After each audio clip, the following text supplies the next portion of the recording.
Hello and good morning students. आज हम लोग एक नया चैप्टर शुरू करेंगे जिसका नाम है रेस्पिरेशन इन प्लांट्स। जब भी हम कोई भी काम करते हैं, चाहे वो चलना हो, दौड़ना हो, यहाँ तक कि सिर्फ बैठे भी रहना हो, तो हमें ताकत की ज़रूरत होती है। हमारे पास अगर ताकत नहीं है, अगर हमारे शरीर में एनर्जी नहीं है, तो हम कोई भी काम को स्फूर्ता के साथ नहीं कर सकते हैं। यानी कि हम कह सकते हैं कि किसी भी प्रकार की एक्टिविटी या किसी भी प्रकार के काम के लिए हमें क्या ज़रूरत है? एनर्जी यानी कि ताकत की ज़रूरत है। तो फिर जब हम इस ताकत की बात करते हैं तो ये ताकत हमें कहाँ से मिलती है? या हम ऐसा भी कह सकते हैं कि हम इस एनर्जी को, इस ताकत को अपने बॉडी में कैसे जनरेट कर पाते हैं। तो यहाँ पर हमें समझना होगा कि हमारे शरीर के अंदर, हमारे बॉडी में ऐसा प्रोसेस है जो निरंतर होता रहता है, और इस प्रोसेस के थ्रू हम क्या करते हैं? एनर्जी जनरेट करते हैं। और ये एनर्जी हम किसकी मदद से जनरेट करते हैं? हम जो भी खाना खाते हैं, ये फूड, ये खाना, अनाज जो हमारे शरीर में जाता है, ये इसी प्रोसेस के थ्रू गुजरता है और हमारे लिए एनर्जी जनरेट करता है। जब हम रेस्पिरेशन की बात करते हैं, हम लोग एक्चुअली में इसी प्रोसेस के बारे में बात करेंगे जो हेल्प करता है एनर्जी जनरेशन में। हमारे शरीर के अंदर जो भी फूड हम इनटेक करते हैं, ये इसी प्रोसेस से होकर गुजरता है और एनर्जी जनरेट करने में मदद करता है। अब क्योंकि ये चैप्टर रेस्पिरेशन इन प्लांट से जुड़ा हुआ है, हम प्लांट्स में किस तरह से रेस्पिरेशन होती है इसके बारे में जब हम पढ़ रहे हैं, तो सबसे पहला सवाल हमारे दिमाग में ये आता है कि प्लांट्स तो एक ही जगह पे रहते हैं, ये इमोबाइल ऑर्गेनिजम्स हैं, ये किसी भी प्रकार से इधर उधर घूमते फिरते नहीं हैं, तो फिर इनको ताकत की ज़रूरत क्यों पड़ती है? इनको एनर्जी की रिक्वायरमेंट क्यों होती है? हम लोग जानते हैं कि जो प्लांट्स है वो अपना खाना खुद सिंथेसाइज करते हैं। यानी कि हम क्या कह रहे हैं कि प्लांट्स में फोटोसिंथेसिस हो रही है, वो ग्रो कर रहा है, वो डेवलप कर रहा है, वो फ्लावर बेयर करता है, वो फ्रूट बेयर करता है। तो भले ही प्लांट एक जगह से दूसरे जगह पर आना जाना नहीं कर सकते, वो मूवमेंट नहीं शो कर सकते, लेकिन फिर भी प्लांट बॉडी में बहुत सारे अलग अलग फंक्शंस हैं जो कंटिन्यूअसली हो रहे हैं, है ना? तो इन छोटी छोटी प्रोसेसेस के लिए भी प्लांट को क्या चाहिए? एनर्जी की रिक्वायरमेंट होती है। तो जैसे हम एनिमल्स, हम अपना खाना खुद से जनरेट नहीं कर सकते, हमें बाहर का खाना अपने बॉडी के अंदर इनटेक करना पड़ता है, और उस फूड से, उस खाने से ही हमारा शरीर क्या करता है? एनर्जी जनरेट करता है। लेकिन जब हम प्लांट्स की बात करते हैं तो हम ये जानते हैं कि प्लांट्स मोस्टली ऑटोट्रॉफ होते हैं, वो खुद अपना खाना सिंथेसाइज करते हैं, और वो प्रोसेस क्या है? फोटोसिंथेसिस, जिससे वो अपना खाना बनाते हैं। तो प्लांट्स खुद ही अपना खाना जनरेट कर रहे हैं, और उसी खाने से, उसी फूड से वो क्या भी करते हैं? अपने लिए एनर्जी जनरेट करते हैं। तो यहाँ पर एक और क्वेश्चन आता है कि प्लांट्स कैसे अपने ही द्वारा बनाए गए खाने से एनर्जी जनरेट कर पाते हैं। और इसी सवाल का जवाब हम लोग इस कॉन्सेप्ट के थ्रू पढ़ेंगे जो है रेस्पिरेशन। तो हमारे पास ये एक बेसिक कॉन्सेप्ट है कि प्लांट्स फोटोसिंथेसिस के प्रोसेस को करते हैं अपने बॉडी में, और इसलिए उनको ऑटोट्रॉफ्स कहा जाता है, क्योंकि वो खुद का खाना खुद से जनरेट कर पाते हैं। अब ये जो फूड है जो प्लांट्स के अंदर प्रिपेयर हो रहा है, या प्लांट्स अपने लिए प्रिपेयर कर रहे हैं, ये किस फॉर्म में होता है? ये ग्लूकोज के फॉर्म में होता है। अब इसी ग्लूकोज को, या हम दूसरे शब्द में कहें कि स्टार्च को, क्या कर रहे हैं? यूटिलाइज कर रहे हैं टू सिंथेसाइज एनर्जी। यानी कि प्लांट्स क्या कर रहे हैं? अपने द्वारा प्रिपेयर किए गए ग्लूकोज को, अपने द्वारा प्रिपेयर किए गए स्टार्च को ही यूटिलाइज करते हैं एनर्जी सिंथेसिस के लिए। अब यहाँ पर कुछ बातें ऐसी हैं जिनको हमारे लिए क्लियर करना बहुत ज़रूरी है, तब जाके हम एंटायर प्रोसेस ऑफ रेस्पिरेशन को हम समझ पाएंगे। जैसे अगर हम फोटोसिंथेसिस की बात करते हैं, तो फोटोसिंथेसिस के दौरान होता क्या है? जो लाइट एनर्जी है जो प्लांट ट्रैप करते हैं फूड प्रिपरेशन के लिए, यही लाइट एनर्जी कन्वर्ट किया जाता है केमिकल एनर्जी में। यानी कि लाइट एनर्जी केमिकल एनर्जी में कन्वर्ट हो गया।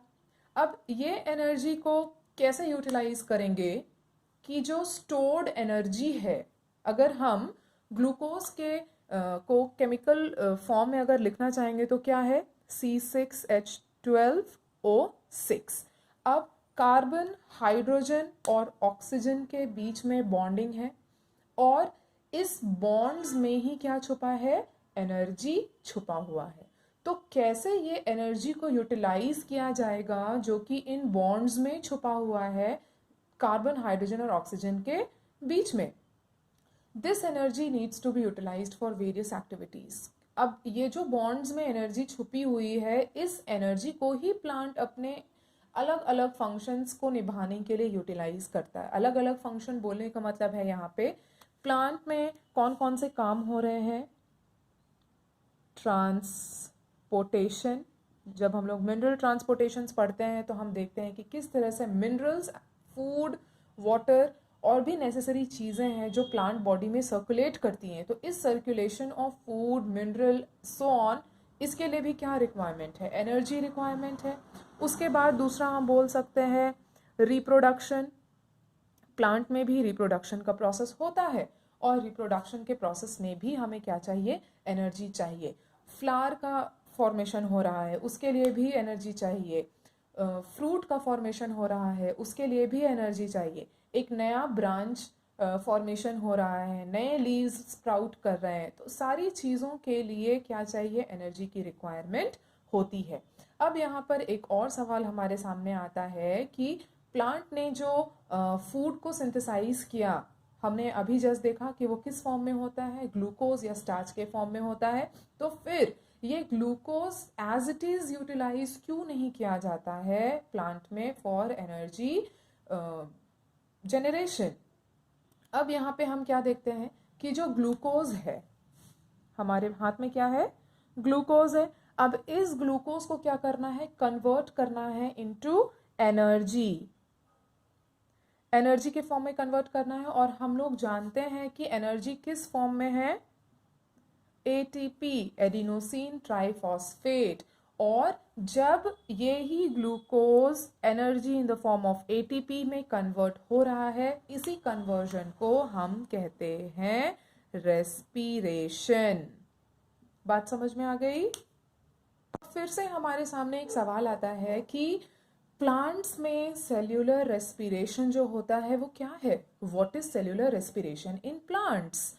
यहाँ पे हम बात करेंगे breaking down of food to release energy in cells, यानी कि ग्लूकोज का ब्रेक डाउन होगा क्या जनरेट करने के लिए, एटीपी जनरेट करने के लिए, किसमें, इनसाइड द सेल्स। और इसी को हम क्या कहेंगे, cellular respiration in plants.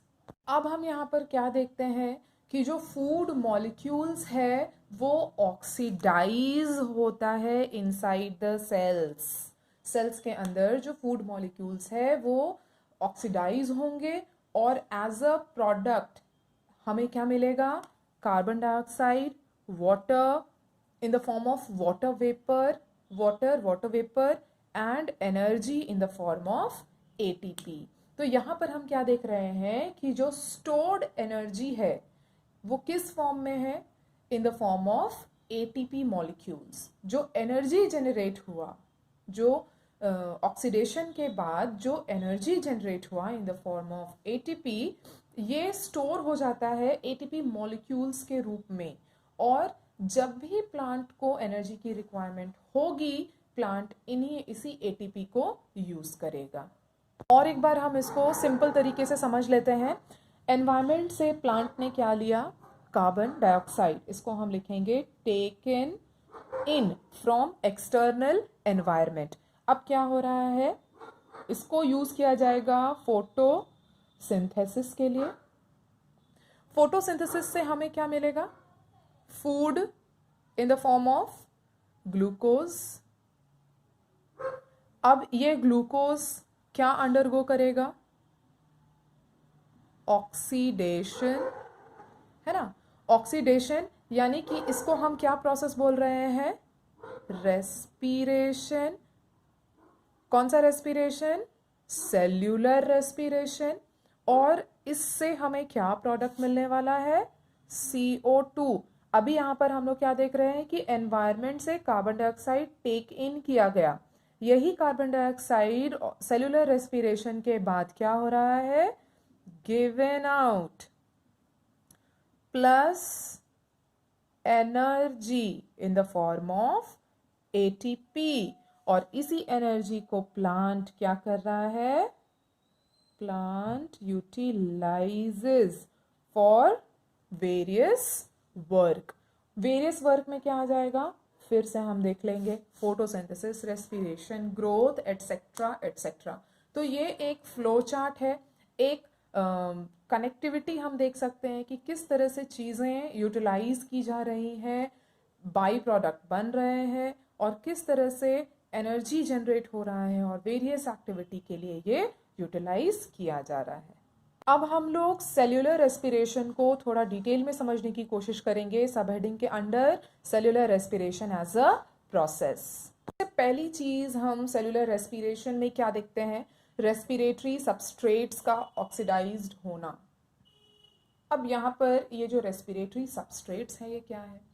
Respiratory substrates को हम इस तरह से समझ सकते हैं कि ये ऐसे कंपाउंड्स हैं जो कि ऑक्सीडाइज होते हैं एनर्जी रिलीज करने के लिए रेस्पिरेशन के प्रोसेस के दौरान।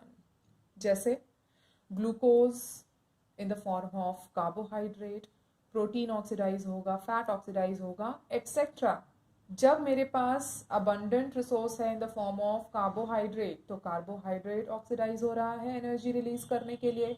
अगर कार्बोहाइड्रेट नहीं है तो प्रोटीन अगर अवेलेबल है तो प्रोटीन ऑक्सीडाइज होगा टू जनरेट एनर्जी। अगर प्रोटीन नहीं है तो फैट ऑक्सीडाइज होगा टू जनरेट एनर्जी। तो यहाँ पर रेस्पिरेटरी सबस्ट्रेट्स का बेसिक कॉन्सेप्ट यही है कि रेस्पिरेटरी सबस्ट्रेट्स ऐसे कंपाउंड्स हैं जो कि ऑक्सीडाइज होंगे, और इस ऑक्सीडेशन का जो रिजल्ट होगा वो क्या होगा?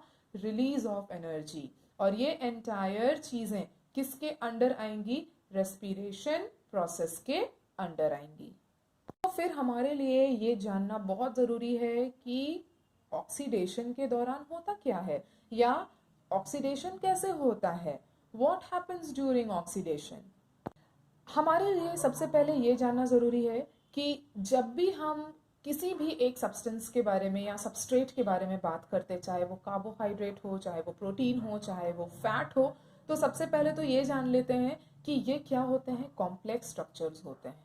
बहुत सारे बॉन्ड से अलग अलग मॉलिक्यूल्स जुड़े होते हैं आपस में, और थोड़ी देर पहले ही हमने क्या जाना था कि जब भी बॉन्ड्स ब्रेक करेंगे तो क्या रिलीज होगा? एनर्जी रिलीज होगा।